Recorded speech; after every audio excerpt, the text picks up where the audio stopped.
నమస్కారం మిత్రులారా, జ్ఞానదీపం ఛానల్కు స్వాగతం. నేను మీ బాలాజీ. ఎవరు డబ్బు వద్దంటారు చెప్పండి? అందరికీ కావాలి కదా.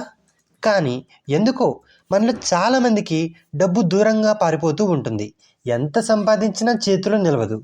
ఇవాళ మనం 2300 సంవత్సరాల క్రితం భారతదేశాన్ని పాలించిన చాణక్యుడి 5 అద్భుతమైన ఆర్థిక నియమాల గురించి తెలుసుకుందాం.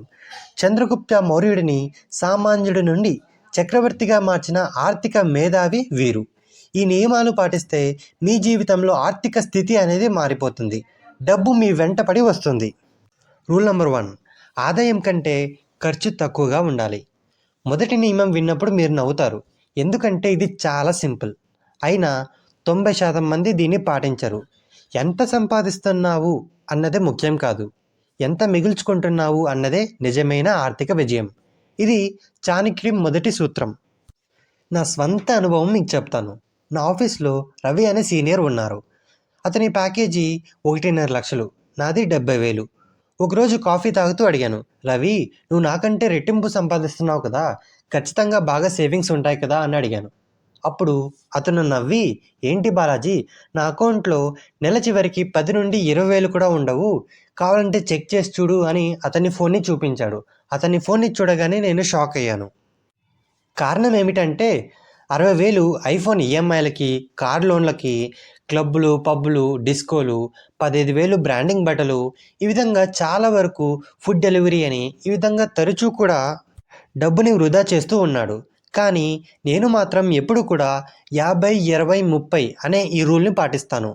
50% ఏమో నా అవసరాలకి, అంటే ఇంటి రెంట్ కావచ్చు, రేషన్ కావచ్చు, బిల్లులు కావచ్చు, ఇలాంటివి. 30% వచ్చి నా కోరికలకి, అనగా సినిమాలు, షాపింగ్లు. 20% వచ్చి తప్పనిసరిగా పొదుపు చేయాలి. ఫలితం గత 2 సంవత్సరాల్లో నేను 7.5 లక్షలు సేవ్ చేశాను. రవి సంపాదన 35 లక్షలు, కానీ సేవింగ్స్ దాదాపు 0. చాణక్యుడు ఈ విధంగా చెప్పారు, ధనవంతుడు కావాలంటే కోరికలపై నియంత్రణ అనేది అవసరం. అర్థమైందా? నెల చివరిలో మీకు మిగిలేది ఎంత అనేది లెక్కించండి. ఒక్క రూపాయి కూడా మిగలకపోతే మీరు చాణక్యుడి మొదటి నియమాన్ని ఉల్లంఘించినట్లే. రూల్ నెంబర్ 2, 7 ఆదాయ వనరులు సృష్టించుకోండి. చాణక్యుడి రెండవ నియమం చాలా పవర్ఫుల్. 7 ఆదాయ వనరులు ఉన్నవాడే నిజమైన భద్రత కలిగి ఉంటాడు. ఒక నది వరదలో కొట్టుకుపోతే 6 మిగిలి ఉంటాయి. అదేవిధంగా 2023లో టెక్ సెక్టార్లో ఏం జరిగిందో గుర్తుందా? గూగుల్, మెటా, అమెజాన్, మైక్రోసాఫ్ట్ వందల సంఖ్యలో ఆఫీసులు లే ఆఫ్లు జరిగాయి. ఎంతోమంది ఒక జాబ్ మీద ఆధారపడి ఒక్కసారిగా ఆదాయం లేకుండా ఎంత సతమతమయ్యారో మీకు తెలుసా? ఎందుకంటే వాళ్ళకి కేవలం ఒకే ఒక్క ఆదాయ వనరు, జాబ్. చాణక్యుడి దృష్టిలో ఇది చాలా ప్రమాదకరం. నా విషయం చెబుతాను వినండి. 3 సంవత్సరాల క్రితం నా చదువు పూర్తి చేసి ఒక ఐటీ కంపెనీలో జాబ్ చేస్తున్నాను. కానీ రాత్రిళ్ళు, ఉదయాలు నేను ఫ్రీలాన్సింగ్ డిజైన్లో నేర్చుకున్నాను. నేను ప్రస్తుతం 4 ఆదాయ వనరులను క్రియేట్ చేసుకున్నాను. మొదటిది నా ప్రధాన ఉద్యోగం, 70,000 నెలకి. రెండోది ఫ్రీలాన్సింగ్ డిజైన్ నుండి నేను ప్రతి నెల 15,000 నుండి 20,000 సంపాదిస్తున్నాను. మూడవది స్టాక్ మార్కెట్, సంవత్సరానికి 30,000 సంపాదిస్తున్నాను.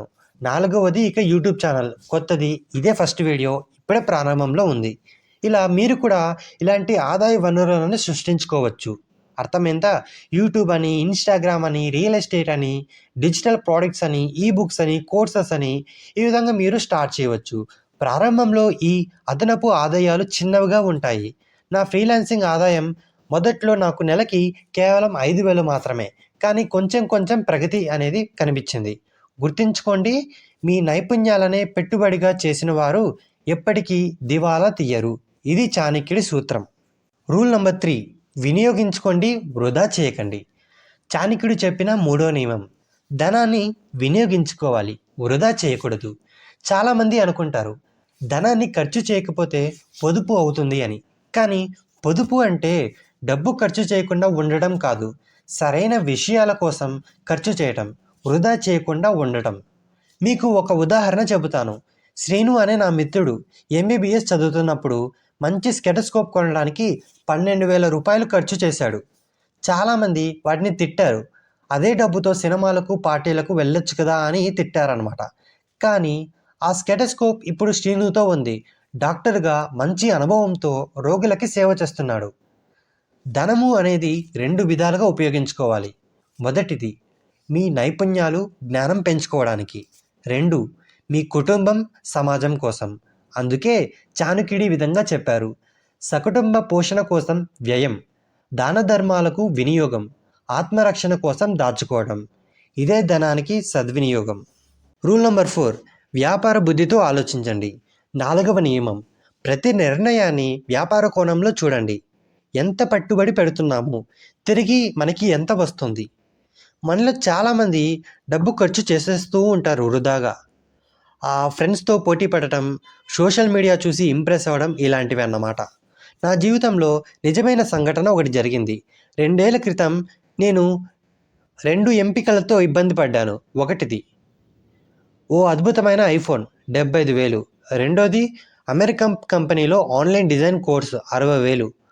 మొదట్లో ఐఫోన్ కొనాలని అనుకున్నాను. నా మిత్రులందరికీ ఉంది. నేను ఎందుకు వెనకబడాలి అనే ఒక సందేహం అయితే నాలో వచ్చింది.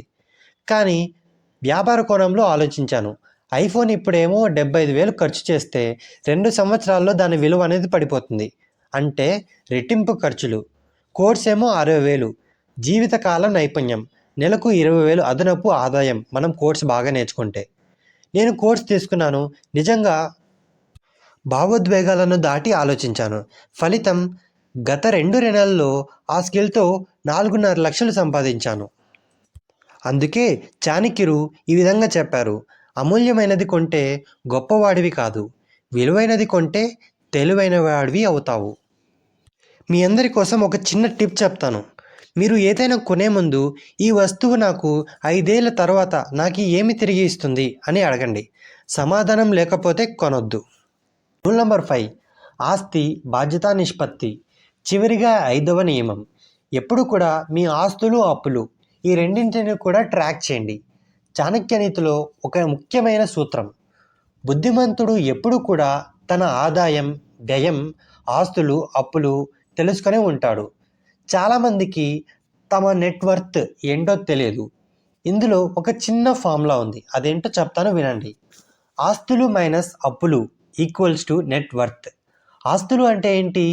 బ్యాంక్ డిపాజిట్లు, ఇన్వెస్ట్మెంట్లు, ఇన్సూరెన్స్లు, ప్రాపర్టీ, గోల్డ్. అప్పులు అంటే ఏంటి? క్రెడిట్ కార్డ్ బిల్లులు, home loans, car loans, personal loans. ఓ ప్రధాన నియమం గుర్తుంచుకోండి. క్రెడిట్ కార్డ్ అప్పు, పర్సనల్ లోన్ లాంటి ఖర్చులు తగ్గించుకోండి. ఆస్తులు పెంచుకోవడానికి అప్పులు చేస్తే పర్వాలేదు, కానీ వాటర్ బాటిల్, ఐఫోన్, షాపింగ్ కోసం అప్పు చేస్తే అది చాలా దారుణం. నా స్నేహితుడు సురేష్ నెలసరి నెట్వర్క్ ట్రాకింగ్ విధానం ఏంటో తెలుసుకుందాం. ఒక సింపుల్ ఎక్సెల్ షీట్ క్రియేట్ చేసుకున్నాడు.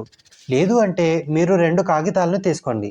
ఒక కాగితంలో ఏమో ఆస్తులు అంటే డిపాజిట్లు, పెట్టుబడులు, మీ ఆస్తి విలువలు అన్నీ కూడా ఒక పేపర్లో రాయండి.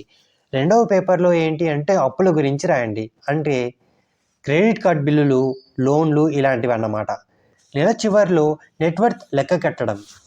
2 ఏళ్ల క్రితం అతని నెట్వర్త్ అనేది కేవలం 3 లక్షలు, అంటే అప్పులే ఎక్కువ. ఇప్పుడు 38 లక్షలు. ఎలా వచ్చాయనుకుంటున్నారు? అప్పులన్నీ క్రియేట్ చేశాడు. కొత్తవి ఏమీ తీసుకోలేదు. ప్రతి నెల మ్యూచువల్ ఫండ్స్లో 20,000 పెట్టాడు.